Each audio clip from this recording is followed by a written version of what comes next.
मैंने आपको मोमेंटम बताया, मोमेंटम क्या होता है? बस उसी का भाई इंपल्स है। मोमेंटम क्या होता है बताओ? यानी संवेग। संवेग को दिखाते हैं पी से। कोई ऑब्जेक्ट है एम मास का और वो चल रहा है वी स्पीड से, तो मैं कहूंगा उसका संवेग कितना है? एम इंटू मास और स्पीड की मल्टीप्लाई को पी कहते हैं। यानी संवेग मास भी बताता है और स्पीड भी बताता है, दोनों चीजों की मल्टीप्लाई बताता है। सेम। अब इंपल्स क्या चीज है देखो समझो। मान लो ये कोई मेरे पास एम मास है, सही है। अब मैं इस पे लगाऊंगा फोर्स। ये मैंने क्या लगाई इस पे? फोर्स। और फोर्स मैंने कुछ टाइम के लिए लगाई है। मान लेता हूं कितने टाइम के लिए लगाई है?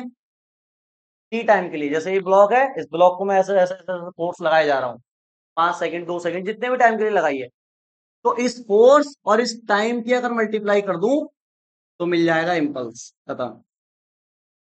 यानी जो इम्पल्स है वो फोर्स की टाइम के साथ मल्टीप्लाई है। फोर्स कौन सी? जो हम किसी ऑब्जेक्ट पे लगा रहे हैं। और टाइम कौन सा? जितने टाइम तक वो फोर्स लगा रहा है। दोनों के गुणनफल को आवेग कहते हैं। यानी बल और गुणा बल। बल द्वारा मतलब जितने समय तक बल लगाया गया वो समय का गुणनफल क्या कहलाएगा? आवेग कहलाएगा। सिंपल है। लिखो। किसी वस्तु का आवेग किसी वस्तु का आवेग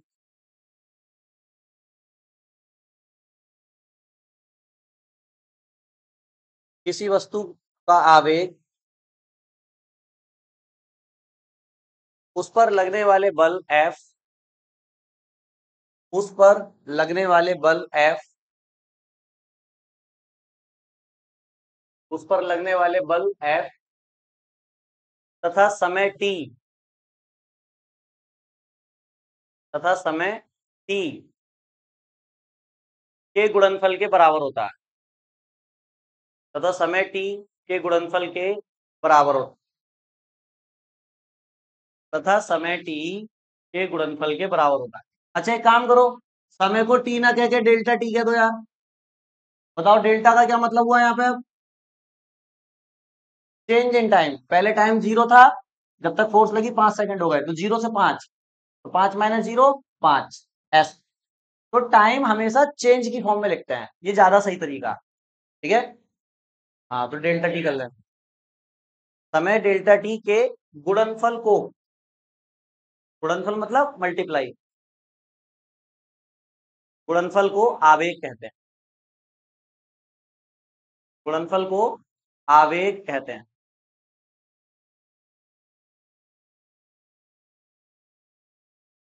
गुणनफल के को आवेग कहते हैं।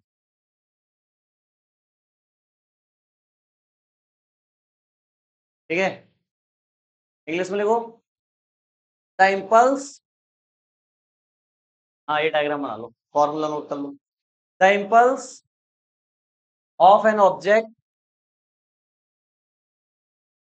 डायग्राम बनाओ फॉर्मूला नोट करो। The impulse of an object is equal to the impulse of an object, the impulse of an object is equal to the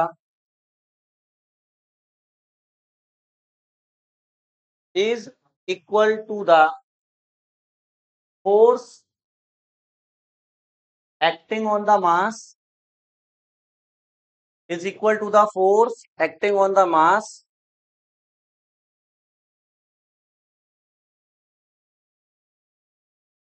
एक वर्ड और ऐड कर लो। इज इक्वल टू द लिखा ना, is equal to the product, product और add कर लो। Is equal to the product of force acting on the mass and time interval delta t, and time interval delta T. ये diagram बनाओ, ये formula note करो। And time interval delta T, diagram बनाओ formula note करो।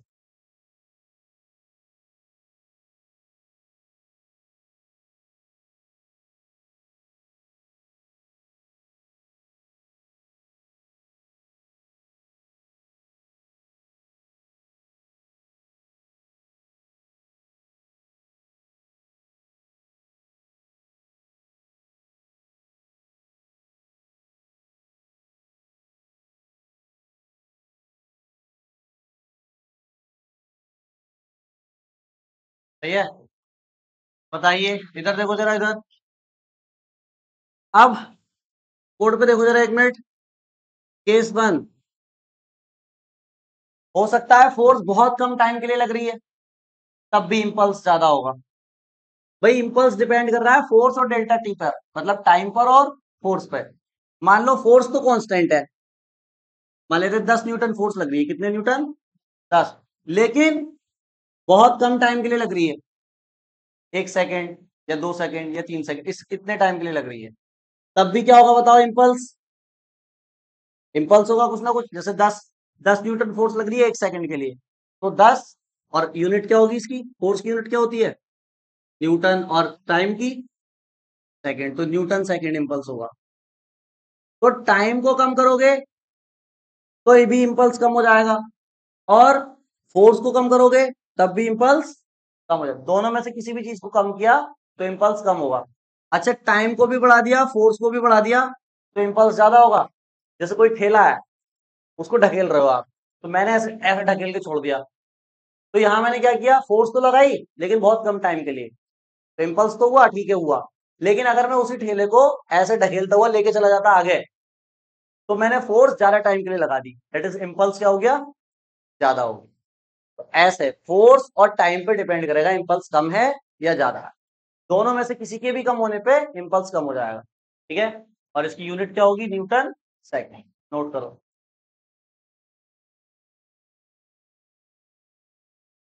Newton second. Force की Newton होती है यार, और टाइम की सेकेंड। लिख लो अलग से, यूनिट होगी न्यूटन सेकेंड। शॉर्ट में लिखेंगे इसको एन और SEC, ऐसे करें, न्यूटन सेकेंड।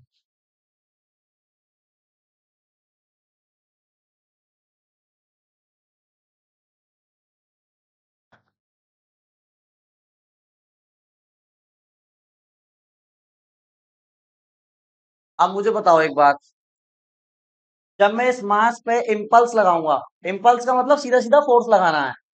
इंपल्स का मतलब किसी फोर्स को किसी टाइम तक लगाना, वही तो इंपल्स है। फोर्स और टाइम को ही तो इंपल्स बोल रहे हैं। तो जब भी किसी ऑब्जेक्ट में मैं कह रहा हूं इंपल्स लगाया है, इसका मतलब मैंने क्या लगाई है? फोर्स लगाई है कुछ टाइम तक। ये तो हो गई ना, फोर्स और टाइम दोनों की वैल्यू आ गई इंपल्स। तो मुझे बताओ, जब भी किसी ऑब्जेक्ट पे इंपल्स लगाओगे या फोर्स लगाओगे, तो क्या होता है? जब किसी ऑब्जेक्ट पे फोर्स लगाएं यानी इंपल्स लगाएं, तो क्या होगा? ये कौन सा लॉ है न्यूटन का? सेकंड लॉ है ना न्यूटन का। क्या क्या क्या, क्या कहता है सेकंड लॉ, बताओ? जब भी किसी ऑब्जेक्ट पे फोर्स लगाओगे, तो उसका मोमेंटम चेंज हो जाएगा। तो फोर्स लगाओ या इंपल्स लगाओ, उसका क्या चेंज होना चाहिए? जितना मोमेंटम में चेंज आएगा, उतना ही इंपल्स लगाया आपने। बात समझ आ रही है? तो इंपल्स का एक और फॉर्मूला बन सकता है, impulse equal to change in momentum. जितना ज्यादा इंपल्स, उतना ज्यादा चेंज इन मोमेंटम। अब कैसे आएगा वो फॉर्मूला, वो समझ लो। देखो, तो बाय, आना तो चाहिए, ये तो समझ गए ना, क्योंकि इंपल्स लगाने से भी मोमेंटम चेंज होगा। इंपल्स लगाने से भी मोमेंटम, क्योंकि इंपल्स लगाने का मतलब भी फोर्स लगाना ही होता है। बात समझ आ गई? तो कैसे आएगा उसको डिराइव कर लेते हैं, देखो। तो बाय न्यूटन, कौन सा लो? सेकंड लो। क्या कहता है न्यूटन सेकंड लो? फोर्स किसके बराबर होती है? Change in momentum upon change in impulse. के फॉर्मूले में फोर्स की जगह ये वाली वैल्यू रखो, I = F की जगह डेल्टा P अपॉन इनटू में डेल्टा टी से डेल्टा टी। तो इंपल्स किसके बराबर आ गया? चेंज इन, जितना ज्यादा मोमेंटम में चेंज उतना ज्यादा इंपल्स, दैट इज उतनी ज्यादा फोर्स। तीनों चीजें आपस में रिलेटेड है। यानी इंपल्स के दो फॉर्मूले हो गए, एक I = F × डेल्टा टी, और एक खाली डेल्टा टी। ये दोनों फॉर्मूले इंपल्स के हैं। ठीक है। और इसको हम बोलते हैं इंपल्स मोमेंटम थ्योरम। इंपल्स, इसमें इंपल्स भी आ गया, मोमेंटम भी आ गया, तो इंपल्स मोमेंटम थ्योरम लिख लो। यानी आवेग संवेग प्रमेय, आवेग संवेग प्रमेय, दोनों चीजें आ गई, आवेग भी आ गया, संवेग भी आ गया। नोट करो।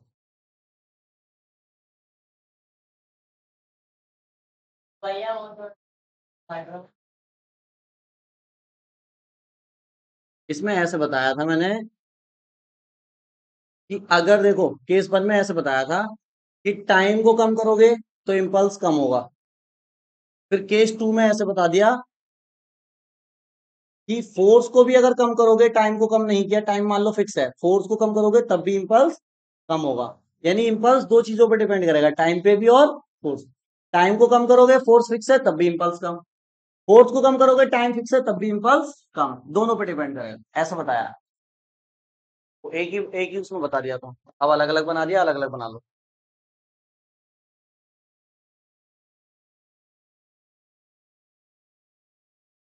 ए ऑब्जेक्ट बी पे फोर्स लगा रहा है कितना, F1, है ना। तो ये बी ऑब्जेक्ट ए पे कितना फोर्स लगाएगा। आप बताइए, ये दोनों फोर्स बराबर होंगे ना, लेकिन अपोजिट है। तो उसके लिए क्या साइन लगाना पड़ेगा, माइनस का साइन लगाना पड़ेगा अपोजिट के दिखाने के लिए। ये तो न्यूटन थर्ड लॉ है, इसको एक्शन कह दो, तो ये क्या है फिर, रिएक्शन है। तो अगर मैंने ये वाला, ये जो चीज है इसको प्रूफ करके ले आया मैं, तो न्यूटन थर्ड लॉ प्रूफ हो गया। तो यही तो न्यूटन थर्ड लॉ है। तो इस चीज को अगर मैं प्रूफ करके ले आया, तो मैंने न्यूटन थर्ड लॉ इसका मतलब प्रूफ कर दिया। अब मैं इसको मिटा देता हूँ यहाँ से, और मैं अभी मान के चलूंगा, मुझे नहीं पता F1 F2 बराबर है या नहीं है, लेकिन अगर मैथ का यूज करके सॉल्व करता गया और F1 F2 बराबर आ गए और माइनस का साइन भी आ गया, तो मैं कहूंगा न्यूटन थर्ड लॉ प्रूफ हो गया। मुझे नहीं पता बराबर है या नहीं, मैंने मिटा दी। सही है। लेकिन अब अगर बराबर आ गए तो फिर तो आपको मानना पड़ेगा कि न्यूटन थर्ड लॉ है। ठीक है। अच्छा, तो समझो जरा इधर। ए ऑब्जेक्ट ने बी पे फोर्स लगाया है कितना, F1, और बी ने ए पे फोर्स लगाया है कितना, F2। अब बताइए, फोर्स लगाने से होता क्या है, मोमेंटम चेंज होता है। जब ए ने बी पे फोर्स लगाया तो बी का मोमेंटम चेंज हुआ, और जब बी ने ए पे लगाया तो ए का मोमेंटम चेंज हुआ। दोनों का मोमेंटम चेंज हुआ ना हुआ। तो अब मुझे बताओ, अब मान लेते हैं ए ने जो इस पर फोर्स लगाया था वो डेल्टा टी टाइम के लिए था, और उतने ही टाइम के लिए बी ने भी किस पे लगाया है, ए पे। मतलब दोनों का टाइम इंटरवल सेम है। जैसे ए ने बी पे फोर्स लगाया 1 सेकंड के लिए, तो बी ने ए पे कितना फोर्स लगाया होगा, 1 सेकंड के लिए लगाया। बराबर लगाए हैं वो मुझे नहीं पता, वो तो मुझे प्रूफ करना है ना कि बराबर है या नहीं है, वो तो न्यूटन थर्ड लॉ है। ठीक है। अब बताओ, जब ए ने बी पे फोर्स लगाया होगा तो इसका मोमेंटम चेंज हुआ होगा, बी का। तो हम बी पे जो फोर्स लग रही है उसको क्या मान रहे हैं, F1। तो बी के मोमेंटम को क्या मान लेते हैं, मोमेंटम का सिंबल क्या होता है, P1 होता है। तो चेंज हुआ होगा ना, तो मैं क्या कहूंगा, डेल्टा P1। सही है। और जब बी ने ए पे फोर्स लगाया होगा तो इसका भी मोमेंटम चेंज हुआ होगा, तो इसका मोमेंटम कितना आएगा, delta P2। Change in momentum delta P1 इसका, और डेल्टा P2 इसका। सही है। अब मुझे बताओ, क्या बाहर से और कोई सी फोर्स लग रही है इन पे, कोई दूसरी फोर्स आपस में फोर्स है। तो मैं ये कहूंगा, जब कोई एक्सटर्नल फोर्स नहीं है तो टोटल चेंज इन मोमेंटम कितना होता है?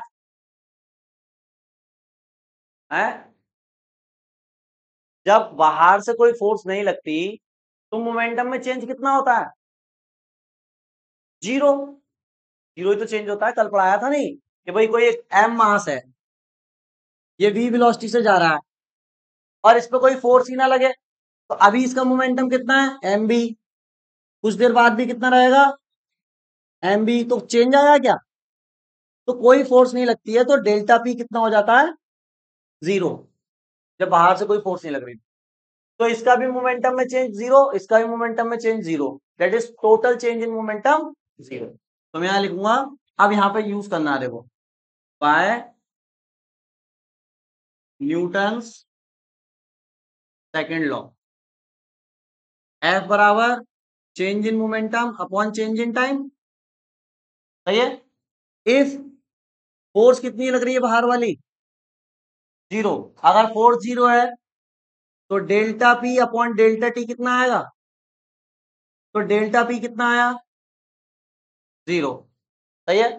अब डेल्टा पी तो है टोटल मोमेंटम, समझते रहो, टोटल चेंज इन मोमेंटम है।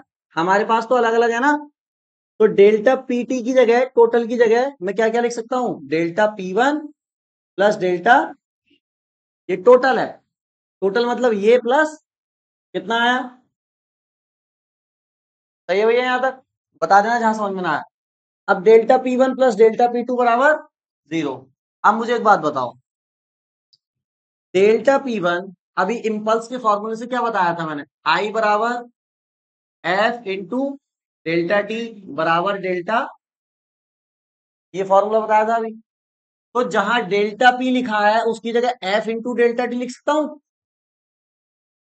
तो जहां डेल्टा P1 लिखा होगा उसकी जगह F1 into delta P T लिख सकता हूं, क्योंकि टाइम तो दोनों के लिए क्या है, सेम है। तो बताओ इसको क्या लिख सकता हूं, F1 इंटू, इसको क्या लिख सकता हूं, इक्वल टू में, सही है, इसको उठा के उधर ले जाओ, F1 इंटू डेल्टा टी बराबर माइनस का, भाई प्लस का उधर जाके माइनस हो जाएगा ना, F2 इंटू, ये दोनों मल्टीप्लाई में सेम है, कैंसल हो गए, तो F1 जो फोर्स है वो निगेटिव F2 के बराबर आ गई क्या, और यही क्या है, न्यूटन थर्ड लॉ, ऐसे प्रूव कर। तो पहले आपको दो ऑब्जेक्ट लेने हैं, एक पे F1 फोर्स, एक पे F2 फोर्स, मान लिया अलग अलग है, मुझे नहीं पता सेम है नहीं, टाइम सेम है दोनों का, चेंज इन मोमेंटम इसका डेल्टा P1, इसका डेल्टा P2, फिर न्यूटन सेकंड लॉ लिया, फोर्स जीरो है तो चेंज इन मोमेंटम जीरो होता है टोटल, तो टोटल मोमेंटम में P1 भी आ गया और P2 भी, इनके मैंने इम्पल्स के फॉर्मूले से वो वाले फॉर्मूले लिखे, उसको उधर ले गया, कट करा, आ गया न्यूटन। आसान है डेरिवेशन, नोट कर लो।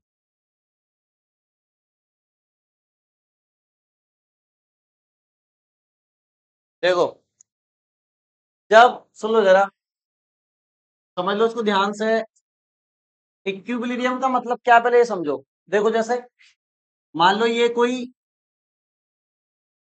सॉलिड सरफेस है ऊपर की तरफ, इससे मैंने धागा बांधा और यहाँ पे मैंने एक मास हैंग कर दिया, एम मास का, ऐसे करके मैंने मास हैंग कर दिया। अब बताओ ये रुका हुआ होगा ना, यहाँ पे रुका हुआ होगा, ऐसा थोड़ी है कि नीचे गिर गया होगा ये, या ऐसा थोड़ी है ऊपर जा रहा होगा। तो ये रुका हुआ क्यों है, क्योंकि यहाँ पर जो भी फोर्स लग रही है वो इक्वल है और अपोजिट है। यानी मैं ये कहूंगा कि इस मास पर जो नेट फोर्स है वो जीरो है। अब मुझे आप बताओ कौन कौन सी फोर्स लग रही है, कोई आपने एक एम मास लिया और धागे से ऐसा लटका दिया, पहली फोर्स ग्रेविटी लग रही है, किधर, नीचे, और ग्रेविटी क्या लगती है, मास इंटू जी, ये तो होती है एम जी, ये ग्रेविटी हो गई। तो बचा कौन रहा है फिर से,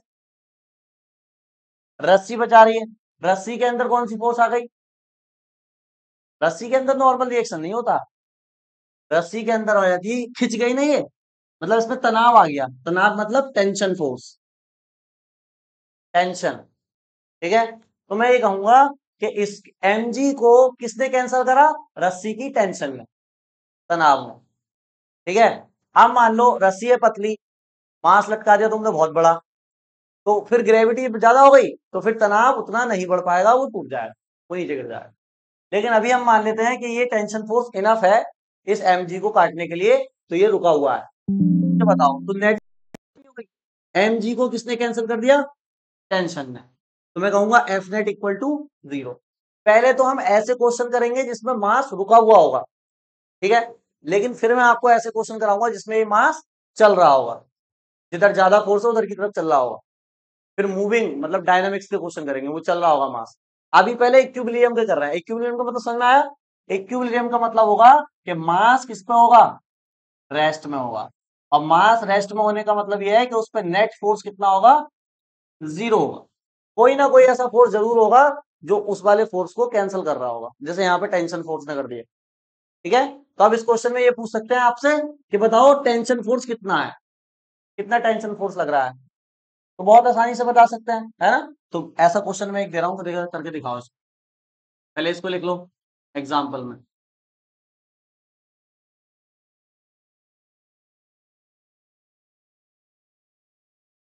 और नीचे इक्विलिब्रियम की डेफिनेशन लिख लेना, बोल रहा हूं।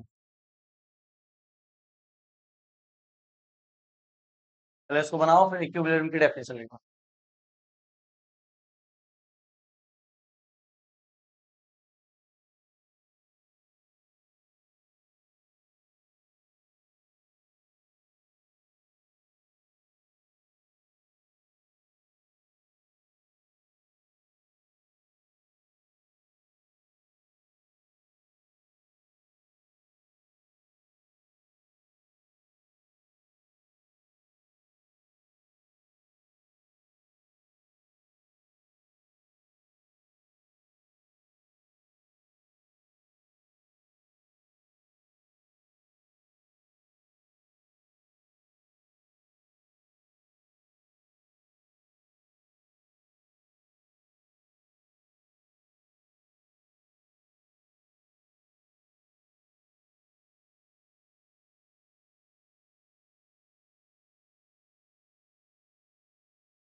बताओ इधर देखो जरा।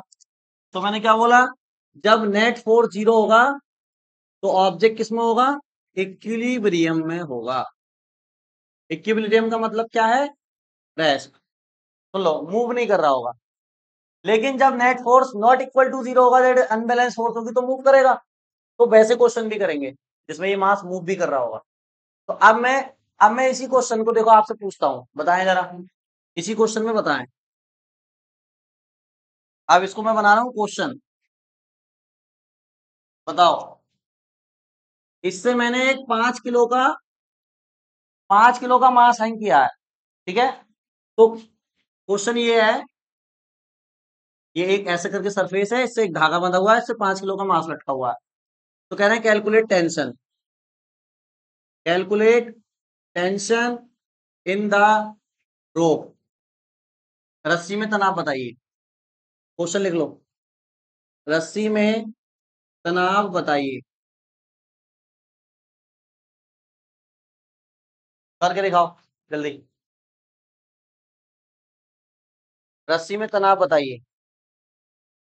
इधर देखो, इधर इधर देखो, इधर जो भी मास दिया है उस पर ग्रेविटी लग रही है नीचे, कितनी, m×g। और ग्रेविटी को रोकने के लिए रस्सी में ऊपर की तरफ क्या है, टेंशन की डायरेक्शन हमेशा मास के अपोजिट होगी, ध्यान रखना। सुनो जरा, जो टेंशन की डायरेक्शन होगी, जिधर भी टेंशन की डायरेक्शन निकालनी है, जैसे इस मास पे टेंशन निकालनी है, इस मास की वजह से टेंशन निकालनी है, तो मास पे बैठो, टेंशन देखो इधर आ रही है। मतलब जिस भी मास से टेंशन की डायरेक्शन निकालनी है उससे अपोजिट जाना है, ठीक है। ऐसे समझ लो, इसको मैं एक तरीके से समझाऊं, जैसे ये मास है, अब इस मास की वजह से टेंशन निकालना है, तो इस मास पे बैठो आप और छाता खोल दो, छाता खोल दो। तो मास पे बैठ के छाता किधर खुलेगा, इधर। तो टेंशन किधर आएगी, इधर। क्योंकि ये तो आसान है, अभी बहुत कॉम्प्लेक्स कई सारे रोप लगाऊंगा तो फिर टेंशन की डायरेक्शन निकालना थोड़ा अजीब हो जाएगा। तो तुम ऐसे याद रखो, जिस भी मास से टेंशन निकाल रहे हैं उसके अपोजिट डायरेक्शन आएगी, ठीक है, उसकी तरफ नहीं आएगी, उससे अपोजिट आएगी। तो इस मास की टेंशन किधर है, ऊपर, और mg किधर है, इक्विलिब्रियम में रुका हुआ है ना। तो मैं कह नहीं सकता कि टेंशन बराबर है mg के, भाई दोनों फोर्स बराबर होंगी तभी तो रुका हुआ है। तो जो टेंशन है वो mg है, बराबर m कितना और g कितना है, तो t कितना आया। क्या यार, क्या टफ है, तो बताओ, ये तो अभी समझाया था। नेट फोर्स 0 मतलब ये वाली फोर्स बराबर है, टेंशन बराबर है mg के, आंसर आ गया फोटो। नोट करो।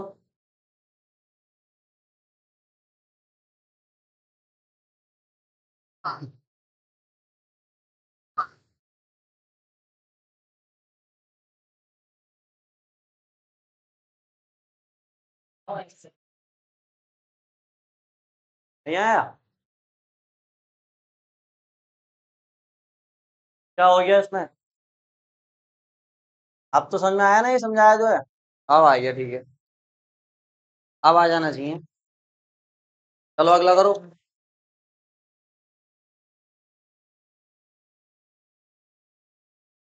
देखो,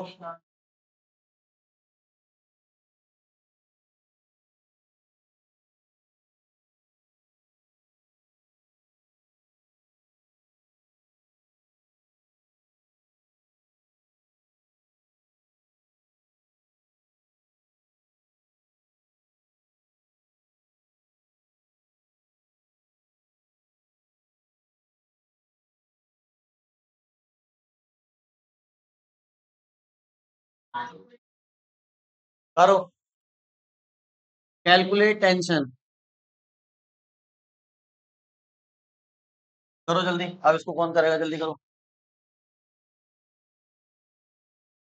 भाई है तो ये भी इक्विलिब्रियम में ही, रेस्ट में ही तो चल थोड़ी रहा है। तो बताओ नीचे कितनी फोर्स लग रही होगी, mg। तो ऊपर क्या लगेगा फिर इस पे, टेंशन। अब मुझे एक चीज समझो यहाँ पे, बताओ यहां से यहां तक रोप बदल गई है या सेम ही है, यहां से यहां तक की रोप सेम ही तो है या चेंज हो गई है,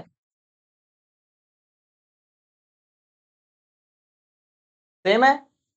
तो याद रखना, जब रोप सेम होती है तो पूरी रोप में टेंशन भी सेम रहती है। भाई रस्सी वही है, तो जितनी टेंशन इधर है उतनी टेंशन ऊपर है। यानी यहाँ पे इसको नोट पॉइंट में लिखो इस बात को, अगर सेम रोप है तो टेंशन भी क्या होगी, सेम टेंशन होगी। इस बात को याद रखो, सेम रोप में सेम टेंशन, चाहे कितनी भी बड़ी रस्सी हो, अगर एक ही रस्सी है तो सेम टेंशन है सब में।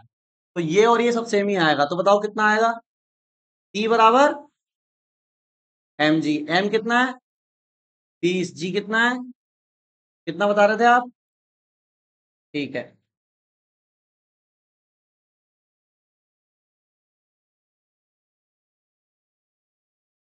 अब ट्विस्ट दे दूं थोड़ा सा, थोड़ा ट्विस्ट कर दूं अब। एक वाले तो कर ही लोगे, सिंगल मास वाले तो अब कर ही लोगे, बार बार ये करोगे टी बराबर mg, टी बराबर mg।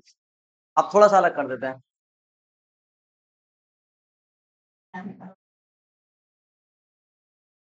चलो ये वाला क्वेश्चन मैं घर से दे रहा हूं अब, ये वाला फिर टाइम हो चुका है, ठीक है। तो मैं ये वाला क्वेश्चन घर से दे रहा हूँ, ट्राई कर लेना, हो जाए, नहीं होगा तो मैं कराऊंगा, ठीक है। ये क्वेश्चन थोड़ा सा अलग है इनसे, ये जो दो करे हैं इनसे थोड़ा अलग है। देखो क्या बोला है, ये सरफेस है, इससे एक मास तो ये बंधा है और एक मास ये बंधा है, दो मास लटके हैं, सही है। ये 5 किलो का है और ये 10 किलो का है, ठीक है। अब बताओ रोप सेम है या अलग अलग है, अलग अलग। अरे अलग अलग है भैया, एक मास की एक रोप, दूसरे मास की दूसरी रोप, ऐसा अलग अलग है। तो इसमें टेंशन अलग होगी और इसमें टेंशन अलग होगी। दोनों रोप में टेंशन T1 T2 हो गई है, मान लो उसमें T1 है इसमें, तो फाइंड T1 एंड T2। ये होमवर्क में कर लेना, हो ना हो तो मैं कराऊंगा, ठीक है। थोड़ा सा इसमें अलग कैलकुलेशन है, ट्राई करके देख लेना हो जाए तो।